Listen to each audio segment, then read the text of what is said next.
Hey everybody, what's going on? This is Sam from Historic Travels and welcome to another video. Okay guys, so hey, in case you were unaware, today is a pretty big day in regards to maritime history. On this day, exactly 50 years ago, the legendary Great Lakes freighter, the Edmund Fitzgerald, sank in a massive storm on Lake Superior, and unfortunately all hands were lost when the ship went down.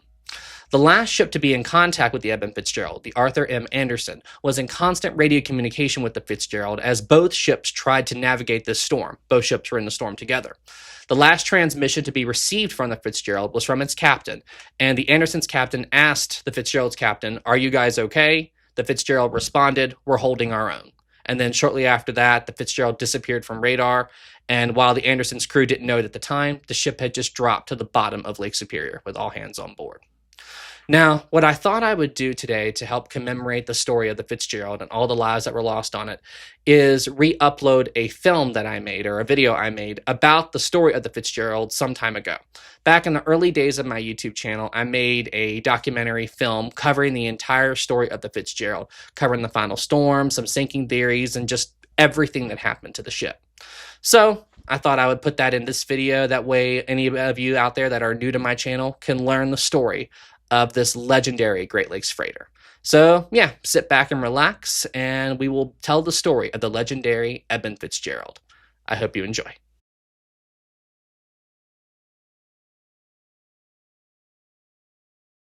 An air and sea search is continuing for possible survivors of the Edmund Fitzgerald, a 729-foot ore carrier, which apparently broke apart and sunk last night on Lake Superior. The ship and its 29-man crew vanished in a storm with 80-mile-an-hour winds and wave heights up to 25 feet. All that has been found is an oil slick and some debris.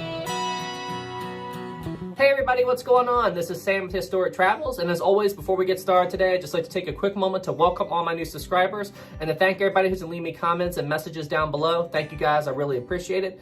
And some of the comments and video ideas I've been getting are absolutely incredible, so seriously guys, keep up the good work. There are some killer video ideas there, so I'm going to hope to tackle as many of those ideas as I can. So everybody keep up the good work. And if you're new here, please smash that like button and please subscribe to my channel as well. Thank you guys, I really appreciate it. And all right guys, well hey, the time has finally come. Everybody here has been asking me about this video topic for a long time, and well, we're finally doing it. In today's video, we're going to be talking about one of the most famous shipwreck stories from the United States of America. And it would be the wreck of a famous ship known as the Edmund Fitzgerald. The Edmund Fitzgerald was a 729-foot ore carrier, which broke apart and sunk on November 10, 1975, in a body of water known as Lake Superior. The ship and all 29 crew on board vanished in the storm with 80-mile-an-hour winds, and not a single survivor ever turned up. So this ship quickly became infamous as one of the most famous and mysterious shipwreck stories in the United States of America. Now, before we can really dive into what happened to the Edmund Fitzgerald and why it's as famous and as mysterious as it is, we first need to go over some of the backstory of the ship and talk about the area in which the ship was sailing, because all of these things are very important aspects to understand in order to fully grasp what happened to the Edmund Fitzgerald. The Edmund Fitzgerald was built in the late 1950s, and its primary role was to serve as an ore carrier, delivering its cargo to and from all ports surrounding the Great Lakes region of the United States. The Great Lakes are 5 massive bodies of water that border the northeastern part of the United States and the southeastern part of Canada. These massive lakes are all connected to each other by a series of rivers and canals, where freighters like the Edmund Fitzgerald use in order to traverse these massive bodies of water, taking their cargo from one port to another. This map is a basic overview of the route that the Edmund Fitzgerald was going to take on its last voyage. You see, the Edmund Fitzgerald started in Superior, Wisconsin, and it was going to traverse the entire Lake Superior region, cross through a small river canal, and cross over into Lake Huron, eventually concluding its voyage at a mill in Detroit. Now, the Edmund Fitzgerald had a very long career. It was in service for just around 17 years. And in that time, she got a really good reputation between the people who served on the ship, you know, consistently breaking records for like the heaviest freight carried. She set some speed records on the Great Lakes. She was a very well-built and very well-liked ship. All right, so now we're gonna jump ahead to November of 1975. This is when the Edmund Fitzgerald went down, and we're going to talk about in detail the very last voyage that the Edmund Fitzgerald went on and what eventually most likely caused the ship to sink. The Edmund Fitzgerald's last voyage began on November 9, 1975. She was docked in Superior, Wisconsin, and while in port, she took on 50,000 gallons of fuel, and she was loaded up with 26,000 tons of iron ore pellets that were going to be delivered to a mill near Detroit. Now, it's very important when you load cargo this heavy that the ship is properly loaded and that the ship sits level in the water. So what they did was they used this indicator light, and if the light was located in the center, it means that the Edmund Fitzgerald is sitting level in the water. If the light is leaning to one side or the other, that means that the ship is either listing to port or starboard, so they need to reposition the cargo in order to make the ship level. The final stage of the loading process for the Edmund Fitzgerald was to secure all of the ship's cargo holds with these massive steel plates. These massive steel plates each weigh 7 tons each, and then once they are set onto the ship over the cargo bays, they are secured with 68 clamps. Now each of these clamps had to be tightened manually, and they ensure that the steel plate will not move while the ship is at sea, and it makes the cargo hold watertight, because any water getting into these very heavily loaded cargo holds, where the ship is already heavily loaded and extremely heavy, any water getting inside the cargo hold could be disastrous for the ship. It only took around 6 hours to fully load the Edmund Fitzgerald, and at just a little bit past 2 in the afternoon on November 9, 1975, the Edmund Fitzgerald left port for the last time, beginning its eastbound voyage across Lake Superior. Captain McSorley was the captain of the Edmund Fitzgerald, and he was also a veteran at sailing on the Great Lakes with over 40 years' experience. The captain with his crew of 28 men were pretty much experts at sailing on the Great Lakes. They knew what they were doing, they worked well as a team, they weren't afraid to have a little bit of fun and goof off every now and then, but they were very serious and they were expert at sailing these ships. So you could not ask for a better team to try to successfully guide the Edmund Fitzgerald across the lake to its destination.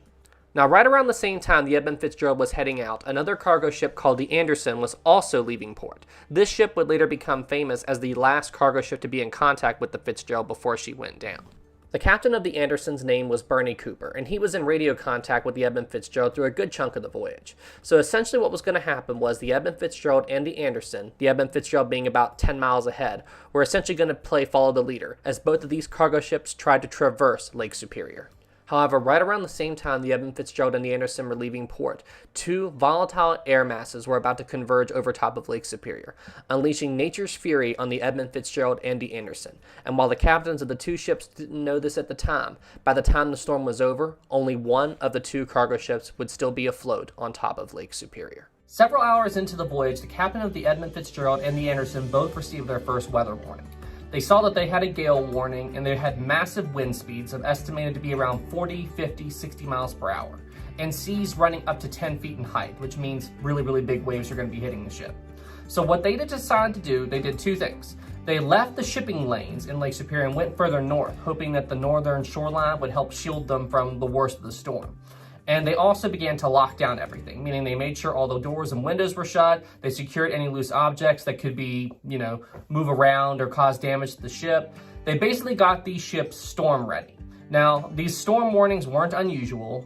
Both captains had tons of experience sailing on the Great Lakes. So they knew what they were doing. At this point, it is just business as usual, as both captains of both ships tried to brace their ships for what the storm was about to unleash on them. This map shows the new course that both the Edmund Fitzgerald and D. Anderson decided to take. As you can see, they did divert further north, and they tried to hug the shoreline of the lake a little bit in hopes that the land would help shield the ships from the oncoming storm. But as the Fitzgerald and the Anderson continued on this new course, the storm got much worse than was originally predicted.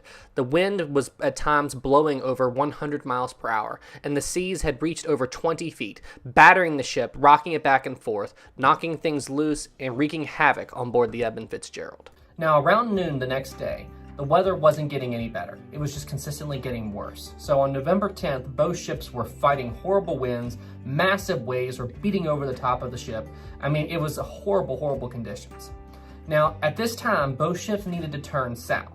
Now, as they were heading further south, they were coming dangerously close to an island called Caribou Island. And there was a dangerous reef located in that area called 6 Fathom Shoal.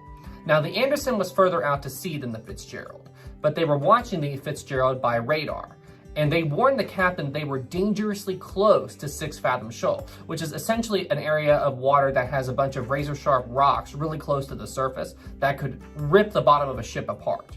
He noticed that on his radar, the Edmund Fitzgerald was just 9 feet away from those rocks. Now, once the Fitzgerald cleared that chain of rocks and got away from that area, the captain of the Fitzgerald reported his first real problem.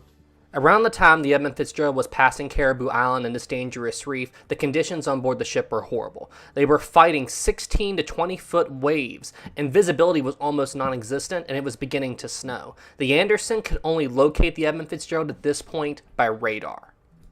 After the Fitzgerald had cleared Caribou Island, as I said before, the Edmund Fitzgerald and the Anderson's captain were in constant communication with each other. This is when the Edmund Fitzgerald's captain reported the first signs of trouble. He said a few of his fences had come off of the ship in the waves and the storm. He said he had a few vents that were blown off, two of his vents had got knocked off, and he had developed a starboard list.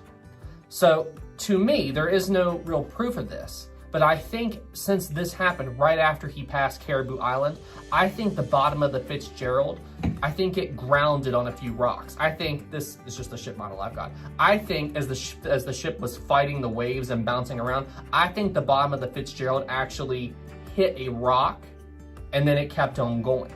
So I think the ship actually had damage to her hull, and that would explain the starboard list. Now, the extent of the damage isn't really known, and this is just a theory. But the captain of the Fitzgerald said that he had his pumps on trying to deal with the list, but the list wasn't getting any better and it wasn't getting any worse. So that means that the pumps on the ship were actually pushing out the water just as fast as the water was coming in. Things continued on like this for a while with the Edmund Fitzgerald, with its condition not getting any better and not getting any worse. However, after some time, the captain of the Fitzgerald radioed the Anderson, saying that his radar had been knocked out due to the horrible weather. That meant that the Fitzgerald was now sailing blind through one of the worst storms in Michigan history. Now, me personally, I can't imagine a more scary position to be in, being the Edmund Fitzgerald's captain. So what he had to do in order to try to at least attempt to navigate his ship was he used the Anderson's radar to get an approximate location to where he was. And he was also looking for a lighthouse called the Whitefish Point Lighthouse. His idea was to use the lighthouse's light in order to try to get an approximate location to where he was so he would know where he was sailing. However, there was one big problem with his plan. You see, due to this horrible storm, the lighthouse had actually lost power. So it wasn't lit at the time that the Fitzgerald was approaching it, which meant the Fitzgerald had no radar, it had no light source on top of land in order to kind of give him a location as to where he was. So the captain of the Fitzgerald was, no joke, sailing blind through that horrible storm with only the radar of the Anderson that was about 10 miles behind him to give him a general location as to where he was. Now, around 6:30, 6:40 p.m., the storm unleashed its full fury on the two ships. You see, the Anderson, which at this point was just a few miles behind the Fitzgerald, and of course couldn't see it due to zero visibility, was slammed by two massive 30-foot waves, just rocked the ship. Now remember, the Anderson is still in relative good condition, so it was able to withstand the impact of these waves okay. However, with the Edmund Fitzgerald in the condition it's in, it's possible that waves like what slammed into the Anderson are what doomed the ship. I think those two 35-foot waves signaled the end for the Edmund Fitzgerald. Now, those two waves that hit the Anderson weren't the ones that doomed the ship. You see, the Anderson was hit around 6:30, but it continued to have contact with the Fitzgerald for some time after that. What I'm saying is, I think one of those massive waves slammed into the Fitzgerald, and that's inevitably what doomed the ship, due to the horrible condition that the ship was already in.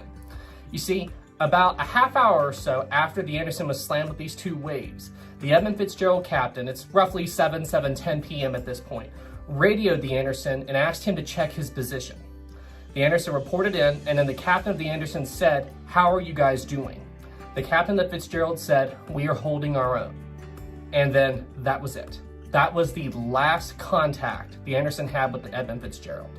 There was no call of distress, there was no mayday, there was nothing. It's just right after the captain said, "We're holding our own," the Edmund Fitzgerald disappeared. Now, both the captain of the Anderson and the captain of the Fitzgerald were both trying to get their ships to Whitefish Point on the eastern side of Lake Superior, and the captain of the Anderson did succeed in getting his ship there. Now, while he was working on getting his ship out of the storm, he was also talking to the Coast Guard, letting him know he couldn't find or see the Fitzgerald anymore. So at this point, a search was planned and put underway in order to locate the missing ship. It took several days for them to find the wreck of the Edmund Fitzgerald, and in the time they were searching for the ship, no survivors from the vessel ever turned up. They found the ship a couple of miles from Whitefish Point, and it was located in approximately 530 feet deep water. And when they found the wreck, they made a horrifying discovery about the condition of the vessel. They found that the Edmund Fitzgerald had actually split in two during the sinking, with the bow part of the ship being right side up and the stern section being completely upside down. So now people were wondering, how did this happen? How did this ship sink in such a way that no distress call was sent out? And what could cause the bow to be right side up while the stern of the ship was flipped completely upside down? Now, unfortunately, we'll never know for certain what happened to the Edmund Fitzgerald. The ship was lost with all hands, so we have no way to verify anything for certain. The only thing we can do is speculate what happened to the ship based on the condition of the wreck. Now, over the years, there have been a ton of theories as to what could have happened to the ship, but that of which I lean more towards two theories in particular. But of those two theories, there's one theory that I think is the most accurate, and I'll explain why in a second. You see, the first theory is that the ship went through what's called a stress break, meaning the ship just broke right along the middle due to the strain of the harsh conditions of the storm, the waves, and the weight of all the cargo that it was holding inside the ship. It was just too much for the hull of the ship to deal with, especially due to the fact that the Edmund Fitzgerald was taking on water.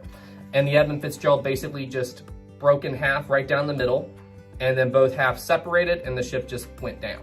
And that is a possibility. However, that isn't the theory that I think is the most accurate, but it is worth considering, especially because there was actually a cargo ship not that long ago that it was nowhere near the conditions the Fitzgerald was facing, but it was in very rough seas, where the cargo ship basically did just split right down the middle like that in rough water, and the ship did eventually sink.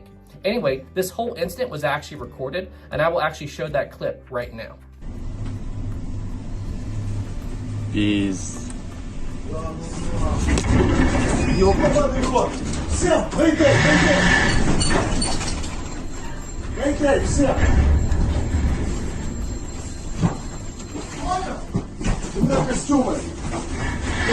What happened to that cargo ship was absolutely insane. Now, even though the conditions for that cargo ship and the Fitzgerald were very different, I think it does show one thing. I think it's interesting that, did you see with that cargo ship that broke in half? They had time to send out a mayday call.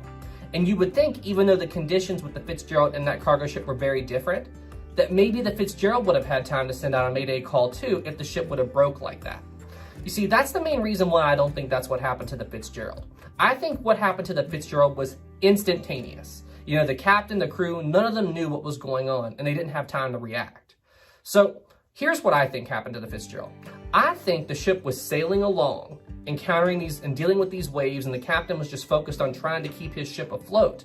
And I think it encountered a massive wave that pushed the bow of the Fitzgerald down under the water. And you see, I think the captain was waiting for the ship to shoot back up and come out of the wave and come out of the water. But I think the ship was so full of water at this point that when it got pushed down, the increase in water that was coming in from it being underwater was too much for the Fitzgerald, and it lost buoyancy in the bow. And I think the bow of the ship went down and slammed into the seafloor from the impact of this wave. And the captain just thought, like I said, they were just going to come back up, but they never came back up.